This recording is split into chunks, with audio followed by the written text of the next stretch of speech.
గజ్వేల్లో మల్లన్న సాగర్ బాధితులతో సమావేశమైన మాజీ ఎమ్మెల్యే మైనంపల్లి హనుమంతరావు బాధితులకు రావాల్సిన ప్యాకేజీలు హామీల గురించి అడిగి తెలుసుకుంటున్నారు. ఇప్పుడు ఆ కార్యక్రమాన్ని మనం లైవ్ లో చూద్దాం. లక్షల కోట్లకి ఎదిగిపోయినా మీరు ఇష్టారాజ్యంగా మేము పీకినం పడగొట్టబట్టడం ప్రజలకు విజ్ఞప్తి చేస్తా ఉన్నా.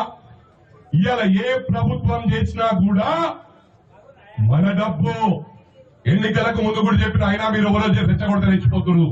దయచేసి మీ బాధలను పంచుకోవడానికి అవసరమైతే చెప్పిన నా మొత్తం ఆస్తి ఇచ్చి పెడతా, రాజకీయం కూడా ఇచ్చి పెడతా, సోషల్ సర్వీస్ చేస్తా. నాకు ఆ దమ్ముంది. నేను రాజకీయంతో బతికేటోని కాదు, ఏదున్నా న్యాయంగా బతుకుతా. నా కొడుకు సత్తా నా కొడుకుంది. కొడుకుని లైన్ లేచిన వాడు సొంతంగా సంపాదించుకుంటాడు, సొంతంగా హార్డ్ వర్క్ చేస్తాడు. ఒక లైన్ లో పెట్టే బాధ్యత తండ్రిగా లైన్ లో పెట్టిన. ఇప్పుడు నా ఆస్తి, నా భార్య ఆస్తి మొత్తం ప్రజలకు ఇవ్వడానికి సిద్ధం. మరి కేటీఆర్ గారు ముందుకు వస్తే, హరీష్ రావు ముందుకు వస్తే 1,00,000 కోట్లు మినిమం ఉన్నాయి నా మీద. ఒక 5,000 కోట్లు పెట్టుకోలేదు. ఇద్దరు బావగాడు బొమ్మది 5,000 కోట్లు పెట్టుకోలేదు. నిజంగానే రెచ్చగొట్టుకోవడం ప్రాణం తీస్తే బిడ్డ పెట్రోల్ మీ ఇద్దరికి వస్తా వచ్చి ఒకటే రోజు ప్లాన్ ఇస్తారా బాయ్? నేను ఈ చెప్తున్నా, కేసు అయినా పర్లేదు, నా మీద జైలుకు పోయినా పర్వాలేదు, ఒకటే రోజు ప్లాన్ ఇస్తా. కేటీఆర్ గారి మీద మా కార్యకర్తలు ఎవరైతే సిన్సియర్ గా పార్టీకి పనిచేస్తున్నారో ఒక 500 మంది కేటీఆర్ గారి మీద పెట్రోల్ పోస్తారు, ఒక 500 మంది నా మీద పోస్తారు, ఒక 500 మంది హరీష్ రావు గారి మీద పోస్తారు. ముగ్గురం నేను సావడానికి సిద్ధం. మీరు సావడానికి సిద్ధం లేకుండా పట్టుకొని చంపేస్తాం కొడుక అని చెప్తున్నాయి సందర్భంగా. ఇది గమనించి దృష్టిలో పెట్టుకొని నరం లేని నారికి అరే భోషుడికే బావగాడు బొమ్మని మాట్లాడారు. ఇలా ఎవరంతో మాట్లాడిపిస్తారు. ఒవ్వని మాట్లాడినా స్పేర్ చేయం. ఒకడు సిద్దిపేట ఉన్నాడు, వాన్ సంగతి కూడా యూట్యూబ్ వాడు. ఇవాళ పెద్ద ఛానల్ మాట్లాడితే 200% మాకు గౌరవం ఉంది. యూట్యూబ్ ఛానల్ కూడా కొంతమంది సిన్సియర్ గా ఎవరిది రైట్ ఉంటే వాళ్ళకి మాట్లాడుతున్నారు. ఈ లంగేసే ఏలే ఇష్టాలు కూడా ఇచ్చాం. ఎందుకంటే ఈ లేదా తీన్మార్ మల్లన్నను పక్కపై కొట్టిన ఘనత గత ప్రభుత్వానికి ఉంది. మీరేం మాట్లాడతారా భోషుడికే? ఇంకొకటి రఘు గారిని ఎత్తపై కొట్టిన ఘనత ఉందంటే ఎగ్జాంపుల్ రోడ్డు చెప్తున్నా. ఇట్లా మీడియాలో ఎంతో మంది దౌర్జన్యం చేసిండ్రు. ఈడ రైతన్నల మీద లాఠీ చార్జ్ చేయలే అంటే నేను రాజకీయం వదిలిపెడతాను. అబ్బాయి లాఠీ చార్జ్ చేయలేమా మీ మీద? చెప్పండి. రేపు హైదరాబాద్ అంతా తిరుగుతారే. నేను భయపడుతోని కాదు. ఏడేడ నష్టం జరిగిందో ఆడ కూడా కుంటలల్లా ఇవాళ నేను చాలా మంది రాజకీయ నాయకులు వెంబడి చూస్తున్నా. ఏ ప్రభుత్వం ఉంటే ఆ ప్రభుత్వంలో ల్యాండ్ గ్రాబర్ నా కొడుకులు ఉంటున్నారు. వీళ్ళే పీదోలకు నష్టం కూర్చుండ్రు. రాజకీయ నాయకులతో ఇన్ఫ్లుయెన్స్ చేసి పర్మిషన్లు ఇప్పేయడం. నేను ఒకటే చెప్తున్నా, కేటీఆర్ గారు ఏమంటుండో పర్మిషన్లు ఇచ్చిన వాళ్ళను లోపటేయాలరే. భోషుడికే నువ్వు మున్సిపల్ మినిస్టర్ ఉన్నప్పుడు ఫస్ట్ నిన్ను లోపటేయాలరే. నిన్ను వేసినాక అధికారులను వేయాలి, అధికారులను వేయనాక వేసినాక ల్యాండ్ గ్రాబర్లను వేయాలి. ఇవన్నీ నేను బాధతో చెప్తున్నా. ఏ బీద వాళ్ళకు కూడా ప్రమాణం చేసి చెప్తున్నా, నీకు వ్యతిరేకం కాదు. మిమ్మల్ని మేము కాపాడుకుంటాం. మొన్న ఖమ్మంకు పోయినాం. వాగు పక్కన ఇండ్లున్నాయి. ఆ వాగు పక్కన గోడను ఏడ్చిండ్రు. వాళ్ళు ఏడ్చి దండం పెడతాం, మా గోడలన్నీ కూలిపోయినాయి. ఆ వరదలకు మేము ఇక్కడ ఉందాం.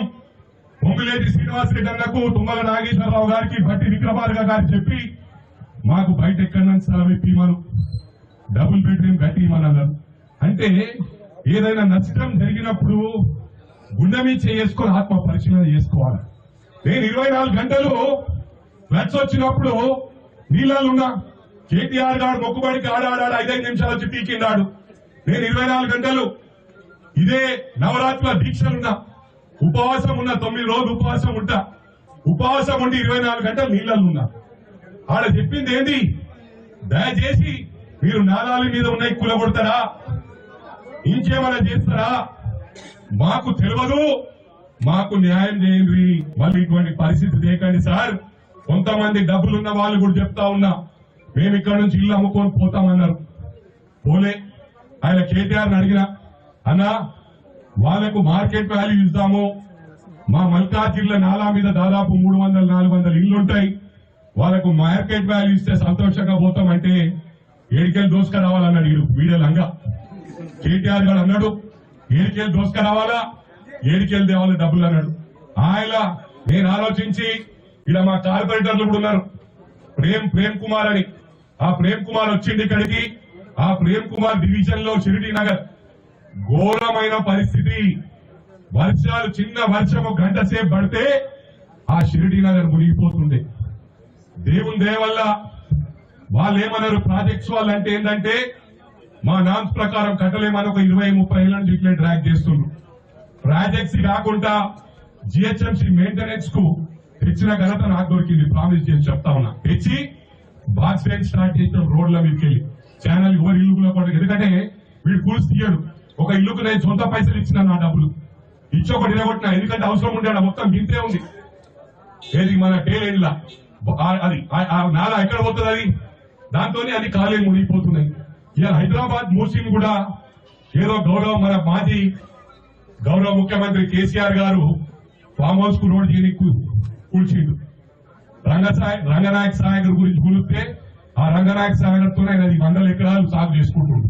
ఎవరైనా సాగిర్రాపై మీ ఫామ్ హౌస్ కోసమేమో విలేజ్ పిలుస్తారు. ఇలా గౌరవ ముఖ్యమంత్రి రేవంత్ రెడ్డి గారు ఆయన ఫామ్ హౌస్ ఉందా? మరి ఇంకొకటి చెప్తున్నా, ఇక్కడ దామోదర్ రాజ నరసింహన్న నాకు పెద్దన్న, ఏ పార్టీలున్నా కూడా నాకు స్నేహితునిగా ఉంటుండే. ఈ మల్లన్న సాగర్ ఇష్యూలో ఉద్యమం స్టార్ట్ చేసి కానీ ఎవరు రెచ్చగొట్టలే. మీరు ఒక ఇల్లు కూలిస్తే ఆయనను పట్టించుకున్న పాపాన పోలే.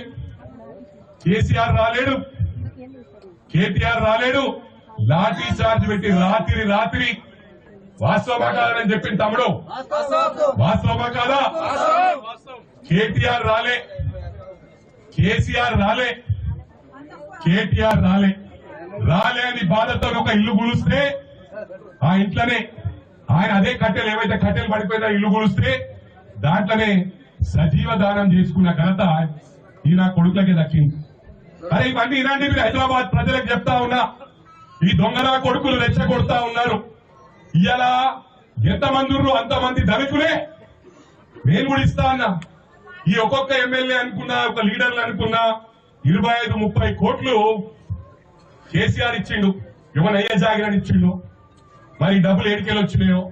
ఇవాళ వాళ్ళ పార్టీ ఫండ్ కూడా ఎంత ఉంది తెలుసా? 1000 కోట్లు ఉంది పార్టీ ఫండ్. కేసీఆర్ గారి ఇంట్లోకి వచ్చిన ఈ ఫండ్. ఇవాళ బీద ప్రజలకు హెల్ప్ చేయాలంటే నేను బీజేపీ సోదరులకు కూడా చెప్తా ఉన్నా. రాజేందర్ అన్న అంట, ఇవాళ మీరు మంచి పొజిషన్లు అన్న, కిషన్ రెడ్డి అన్న, అదేవిధంగా బండి సంజయ్ అన్న, వీరందరూ కూడా ఇనిషియేటివ్ తీసుకొని ఏవైతే అక్షంతలు అని చెప్పి మీరు ఈ తెలంగాణ రాష్ట్రంలో అయోధ్యకు గుడికి ఫండ్స్ పంపించిన ఘనత మీకే దక్కింది. హ్యాట్స్ ఆఫ్ తెలియజేస్తా ఉన్నా. మరి అదే విధంగా ఈ డిస్టర్బ్ చేసే బదులు ఇవాళ స్వార్థంతో చేయట్లేదు. ఏదైతే హైడ్రా ప్రారంభించారో ఫ్యూచర్ లో దృష్టిలో పెట్టుకొని ఇవాళ మునగలేదు. ఇవాళ మునగకపోతే రేపు మునగదా? విజయవాడ మునిగింది, గతంలో మునిగిందా? విజయవాడలో ఏమైంది పరిస్థితి అని చెప్పి అడుగుతా ఉన్నా. ఇవన్నీ దృష్టిలో పెట్టుకొని బీజేపీ రాష్ట్ర నాయకులు బ్రహ్మాండమైన, అంటే బీజేపీ వాళ్ళకి సిద్ధాంతాలు ఉంటాయి. మేమంటే వేరే, మేము సిన్సియర్ గా పనిచేస్తాం కానీ పరిస్థితులు బట్టి మారుతాం. మీరు మారకుంటున్నారు కాబట్టి తెలంగాణ ప్రజలను దృష్టిలో పెట్టుకొని ఇదే ఉద్యమం చేసేది. కొంతమంది అపార్ట్మెంట్లు ఎవరైతే నష్టపోయినరో వాళ్ళని ఇనిషియేటివ్ తీసుకొని ఒక కిషన్ రెడ్డి గారు 2 అపార్ట్మెంట్లు, ఒక 200 కుటుంబాలు పోయినాయంటే వాళ్ళు ఎట్లా సబ్సిడీ చేయాలి? మీరు అడిగితే మీరు మంత్రులు, సెంట్రల్ క్యాబినెట్ మంత్రులు కాబట్టి మీరు అడిగితే ఎవరు 5-10 లక్షలకు తక్కువ ఇయ్యరు. మీరు ఒక నెల రోజులు కాన్సన్ట్రేట్ చేస్తే ఈ సమస్య పోతుంది. రేపు విజయవాడ కాదు మన హైదరాబాద్ అని చెప్పి కూడా ఈ సందర్భంగా తెలియజేస్తా ఉన్నా. ఇవన్నీ గమనించండి. దీన్ని రాజకీయం చేసి నిజంగానే ఆ మూసి నది రేవంత్ అన్న ఇంటికి పోతుందంటే, రేవంత్ అన్న కోసం చేస్తుందంటే మనం ఇది కావాలా? ఇవాళ ఇష్టారాజ్యంగా నోటికి వచ్చినట్టు కొంతమంది ఏంటంటే వాంటెడ్లీ క్రియేట్ చేసేవాళ్ళు. ఎందుకంటే ఇలా తెలంగాణ ఉద్యమంలో బాగా అలవాటు. ప్రజలను ఎట్లా రెచ్చగొట్టాలా, ఎట్లా వాళ్ళ పానాలు తీయాలా, తెలంగాణ సాధించుకోవాలా, కూర్చోగానే అందరం ఒకటే అని మా కేటీఆర్ రాజులతో తోస్తాను చేయాలి. ఇవన్నీ గమనించాలి. మనల్ని ఫూల్స్ చేస్తా ఉన్నారు. ప్రజలకు విజ్ఞప్తి చేస్తా ఉన్నా. ఇంకా 2 రోజుల్లో హరీష్ రావు అజీజ్ నగర్ వస్తున్నా.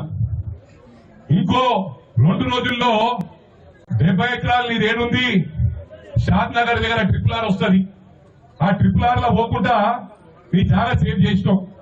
గౌరవ ముఖ్యమంత్రి గారి ఇంటి ముందు ధర వేస్తాళ్ళకి పోకపోతే ట్రిపుల్ ఆర్ అరే మంది సొమ్ము మంగళవారం అంటావు. 70 ఎకరాలు ఈ 70 ఎకరాలకి వెళ్ళి పోనీ రాబాయి ఎందుకు పోతలేదని అడుగుతా ఉన్నా. ఇదంతా స్కామ్లే. ఔటర్ రింగ్ రోడ్ అప్పుడు మొత్తము స్కామ్లే. ఆ పార్టీ ఆఫీసులు కట్టుకున్నారు. ఇలా సెక్రటరేట్ కట్టిర్రు. అది కూడా చెప్పినా కదా ఏమో నిధులు వెళ్ళినాయి ఆడ. ఇలా సెక్రటరేట్ ఏడ పోయినా కూడా కారుతున్నారు మొత్తం. ఎవరి కోసం చేసిరు ఇవన్నీ? బీదోళ్లను మీరు అనుకుంటే బీదోళ్ళు లేకుండా చేయొచ్చు. అట్లా ముందుకు రండి. కాంగ్రెస్ పార్టీ తరఫున మేము ముందుకు వస్తాం. గౌరవ ముఖ్యమంత్రి గారు ప్రభుత్వం తరఫున ఏం చేయాలో అది చేస్తాడు. మేము కాంగ్రెస్ పార్టీ తరఫున మేము కూడా కాపాడతాం. కొన్ని అపార్ట్మెంట్లు బీజేపీ వాళ్ళు కొందరిని కాపాడండి, టీఆర్ఎస్ వాళ్ళు కొందరిని కాపాడండి, టీడీపీ వాళ్ళు కొందరిని కాపాడండి. సత్తా ఉన్న నాయకులు తెలంగాణలో ఏంటంటే ఏదైనా బాధ వచ్చినా తట్టుకోరు, ఏదైనా సంతోషం వచ్చినా తట్టుకోరు. తెలంగాణ ప్రజలకు హైదరాబాద్ వాళ్ళకు విజ్ఞప్తి చేస్తా ఉన్నాం. ఇక్కడ మల్లన్న సాగర్ల ఇప్పుడు వస్తుంటే కూడా చూసినాం, ఆ వీడియోలు ఉండుంటాయి. ములుగు మండలంలో మాజీ గౌరవ ముఖ్యమంత్రి గారి నియోజకవర్గంలో రాత్రి జబర్దస్తి పోలీసులు పెట్టి లాఠీ చార్జ్ చేసి ఖాళీలు చేసి వాళ్ళని రేకుల కొంపలు పెట్టి డబుల్ బెడ్రూమ్ గుడియలే అని ప్రమాణపూర్వకంగా తెలియజేస్తా ఉన్నాం. కొంతమంది పాము కాటికి బలైనరు. వాస్తవమా కాదా? హైదరాబాద్ లో రెచ్చగొడతా ఉన్నారు. అవసరమైతే మొత్తం లారీలు కట్టుకొని ఇక్కడ మల్లన్న సాగర్ బాధితులు ఏడుస్తున్నారు. ఇలా ఏడుపులు కాదా భోషుడికే? హరీష్ గారు అడుగుతున్నా, అప్పుడు ఏడుపు రాలేదా నీకు? మహానటుడని మా పార్టీ తరఫున ఈ రోజు హరీష్ రావుకు బిరుదునిస్తున్న వీళ్ళ ఏడుపులా భోషుడికే? చూడు, ఏడుస్తలేదా వీళ్ళు? ఇలా నడుపుతున్నావు. రైతులకు ఆత్కడి వేసిన ఘనత మీకే. రైతులకు మీద నాటికి చార్జ్ చేపించిన ఘనత మీకే. దళితులను నువ్వు మంత్రిగా ఉండి కేటీఆర్ మీ సొంత నియోజకవర్గంలో పొట్టు చంపిన ఘనత కూడా మీకే. పోలీసులు వాడుకుంది మీకే. మరి మీరేందురాపై కథలు పడుతున్నారు? హైదరాబాద్ ఇట్లా అవుతుంది వేదోళ్ళ కోసమా? అరే అడ్డం ఎందుకు పండుకుంటారు? అడ్డం పండుకుంటారు, వేరే వాళ్ళు పండుకుంటారు, వాళ్ళ మీదకి జేసీబీ పోతుంది. మళ్ళా మీరు దాన్ని హైలైట్ చేసి మొత్తం రాష్ట్రాన్ని అగ్నిపాలు చేస్తారు. అంటే ఇలా డిస్టర్బ్ క్రియేట్ చేయాలన్నదే కంకరం కట్టుకొని పనిచేస్తుంది మీరు. అరే మీరు ఎవడోడు మీ ఎంబడున్నాడో ఎవడోకి ఎన్ని పైసలే నాకు తెలుసు. ఫస్ట్ ఏముండే అన్ని జిల్లాలకే తీస్తాం, ఇప్పుడు ఏమున్నారు ఇవన్నీ తీస్తాం రా. మీరు ఏమి చేసినా కూడా మైనంపల్లి హనుమంతరావు ప్రాణత్యాగం చేయడానికి సిద్ధంగా ఉన్నాడు. ఇక భయపడతాడు రా, దీనికి భయపడతలేదు. మా రేవంత్ అన్న ఏంటంటే రాష్ట్రం డిస్టర్బ్ కావద్దని మాట్లాడతలేడు. మా దామోదర్ అన్న బ్రహ్మాండంగా మల్లన్న సాగర్ ఇష్యూ టేకప్ చేసి బ్రహ్మాండంగా చేసింది ఆ రోజు. ఇవాళ మీరేంద్ర రెచ్చగొట్టి ఇది నో టైం ఏమో సృష్టిస్తామనుకుంటున్నారు. అప్పుడు ఎన్నోసార్లు పోలీసు వాళ్ళతో దిగ్బంధం చేయించారు మా వాళ్ళని. ఇలా చేస్తున్నాం రా. చేస్తే మీరు వెళ్తారా బయటకు? హైదరాబాద్ లో చేస్తారా మీరు? సోషల్ మీడియాకు కూడా ఎవరైతే ఫాల్స్ ప్రొపగండా చేస్తా ఉన్నారో, ఇప్పుడు నేనంటే రెచ్చిపోను. ఇప్పుడు మా కార్యకర్తలకు ఉంటుంది, అరే పుసుకున్న మా మైనంపల్లి పోయినాకో మా బతికేం కావాలని చెప్పి మళ్ళా మీ మీద కూడా మీరు చేసినట్టు గతంలో చేసినట్టు చేస్తే రాష్ట్రం డిస్టర్బ్ అవుతుంది. ప్రభుత్వం మాకుంది కాబట్టి అందరికీ కలిసి విజ్ఞప్తి చేస్తున్నా. పిచ్చి మాట్లాడితే మాత్రం సైన్స్ ఇది లేదు.